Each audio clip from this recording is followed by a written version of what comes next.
নমস্কার বন্ধুরা, ভিলেজ রান্নাঘরে আপনাদেরকে সবাইকে আমার অনেক অনেক স্বাগত। আজকের রেসিপি নতুন, একদম সুস্বাদু, খুব টেস্টি আমের রসমালাই, পাকা আমের। তো বন্ধুরা, ক্যামেরাম্যান ছিল না বলে আমরা কালকে ভিডিওটা ছাড়তে পারিনি। তার দিদির বাড়ি গেছিল, তো দিদির বাড়িতে তো ছাড়েনি, বললো যে চলে আসবো, কিন্তু তাই কি হয়, ওরা ছাড়েনি, তার জন্য কিন্তু আসতে পারেনি, আমরা ভিডিও ছাড়তে পেলাম না। তো আপনারা আজকে যে ভিডিওটা আমরা বানাচ্ছি সেটা অবশ্যই আপনারা প্রথম থেকে শেষ পর্যন্ত দেখবেন। নমস্কার বন্ধুরা, ভিলেজ রান্নাঘরে আজকে রেসিপি পাকা আমের রসমালাই। তো বন্ধুরা, ভালো দারুণ লাগে খেতে, টেস্টি ফুল আছে। তো কালকে ভিডিওতে ছাড়তে পারিনি, ওই জন্যই আমার ছেলে গিয়েছিল বিআই, আমার বিআই হয়, বিআই কাছে গিয়েছিল, ওর ছেলেগুলো বন্ধু হয়, ওরা ছাড়েনি। বিআই ফোন করেছিল, বলছে ছাড়বো না, একদিনে না ছাড়লে কোনো অসুবিধা হবে না। ওই জন্য কালকে ভিডিওতে ছাড়তে পারিনি, আজকে এসছে, আজকে ভিডিও শুরু করবো। তো বন্ধুরা, আজকে রুমের মধ্যেই এটা করছি। তো বন্ধুরা, এখানে পাকা আম নিয়ে নিয়েছি, এখানে 500 গ্রাম দুধ আছে, ভালো করে গরম করে ঠান্ডা করে নিয়েছি।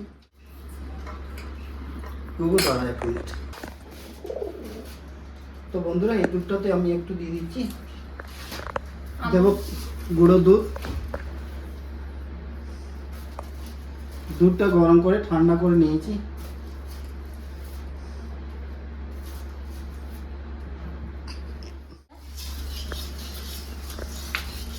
অমল গোল্ড আমটা এই একটাই মনে হচ্ছে 500 উপরে আছে। তার মানে একদম ভিতরটা লাল, মনে হচ্ছে খুব মিষ্টি হবে।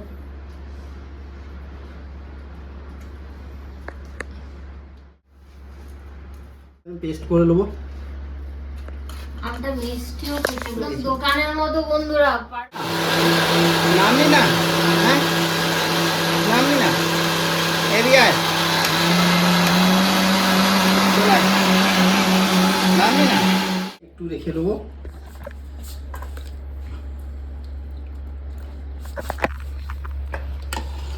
ওগুলো করবে না, কোনগুলো? ওগুলো সব করবে,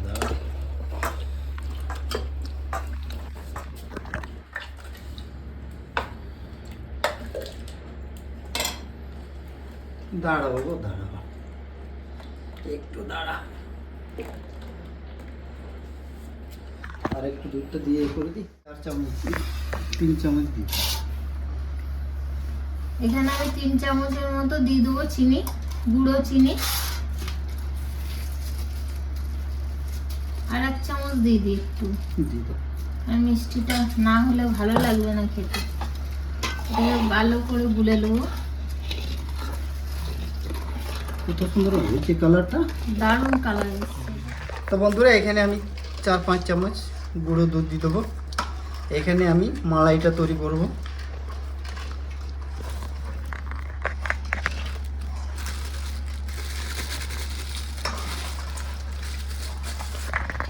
এখানে দিয়ে দেবো আমি এলাচ গুঁড়ো, সামান্য দেবো একটু লবণ, টেস্টটা ব্যালেন্সের জন্য। কোনো সেদ্ধ ভাজাভাজি কিছু নাই, না, এতে আগুন জ্বালানোর কিচ্ছু নাই, খুব সহজ। এটা আমি মালাই তৈরি করে দিয়েছি। তো বন্ধুরা, এই রসমালাই করার জন্য আমি নিয়ে নিয়েছি পাউরুটি। পাউরুটিটা আমি লেবুকে দে যদি খায়।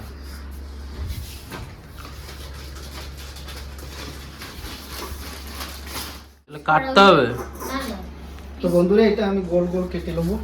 পিস করাগুলোই ভালো, এইভাবে গ্লাস দিয়ে কেটে নিলে সুবিধা হবে। চলে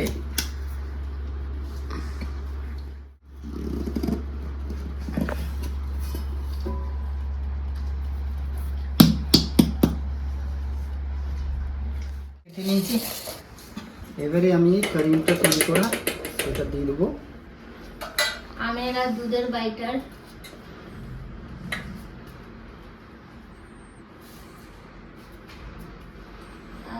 রসমালাই আজকে দারুণ হবে, ছানার রসমালাই খেয়েছি, আমের রসমালাই তো বন্ধুরা একবার বানিয়ে খাবেন, দেখুন দারুণ লাগে খেতে।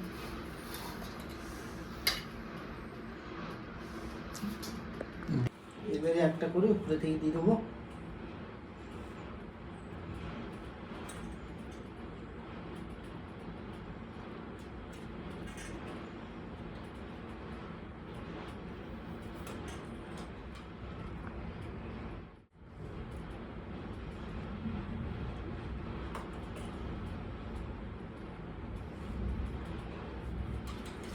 কি মেঘ করেছে বাইরে?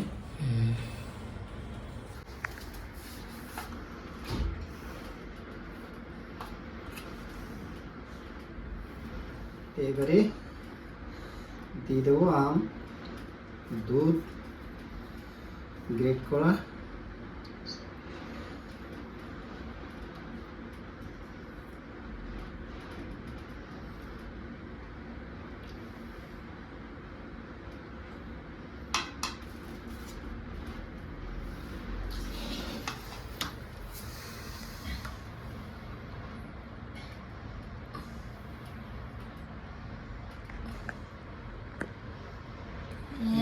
যা লাগছে দারুণ। আর তো ধৈর্য ধরছে না, মনে হচ্ছে কতক্ষণে খাওয়াবো। এবারে বন্ধুরা উপরে থেকে আমি দেবো এই আমগুলো ছোট ছোট কুচি করে রেখেছি, দেখতে ভালো লাগবে, খেতেও ভালো লাগবে। প্লেট নিয়ে একদম রেডি খাবো বলে।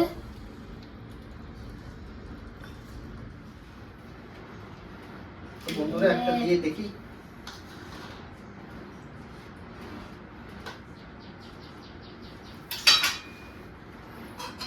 এই একই আছে এখানে সব।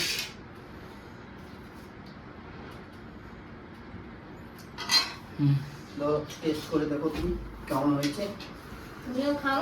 আমি তো এমনি দেখে বোঝা যাচ্ছে কি দারুণ হয়েছে। তো বন্ধুরা এটা যেটা আমার বেঁচে গেছে এটা দিয়ে আমি আইসক্রিম তৈরি করব। কেমন লাগছে? দুর্দান্ত। খেয়ে দেখুন। দারুণ দারুণ টেস্ট হয়েছে। তো বন্ধুরা এই গরমের দুপুরে বাইরে থেকে যখন আসবেন ফ্রিজে ভরে এইভাবে বানিয়ে রেখে দেবেন আর একটু করে খাবেন, দেখবেন প্রাণটা জুড়িয়ে যাবে, ভিতর একদম ঠান্ডা হয়ে যাবে। তাই এই রেসিপিটা কেমন লাগলো কমেন্টের মাধ্যমে জানাবেন। আর ভিলেজ রান্নাঘর চ্যানেলটিকে ফলো করবেন, সাপোর্ট করবেন আর খুব বেশি বেশি শেয়ার করে দেবেন। আর ইউটিউব থেকে যেসব বন্ধুরা দেখছেন এখনো সাবস্ক্রাইব করেননি তারা অবশ্যই করে পাশে থাকবেন, বেল ঘন্টি পাশে ক্লিক করবেন আর নোটিফিকেশনটা অন করতে ভুলবেন না। আপনারা খুব ভালো থাকবেন, সুস্থ থাকবেন, সাবধানে থাকবেন। পরের ভিডিওয়ে দেখা হবে। তো বন্ধুরা ভিলেজ রান্নাঘরে নতুন নতুন ভালো ভালো আর এইভাবে রেসিপিগুলো দেখার জন্য ফেসবুক চ্যানেলটাকে ফলো করবে আর পাশে থাকবে।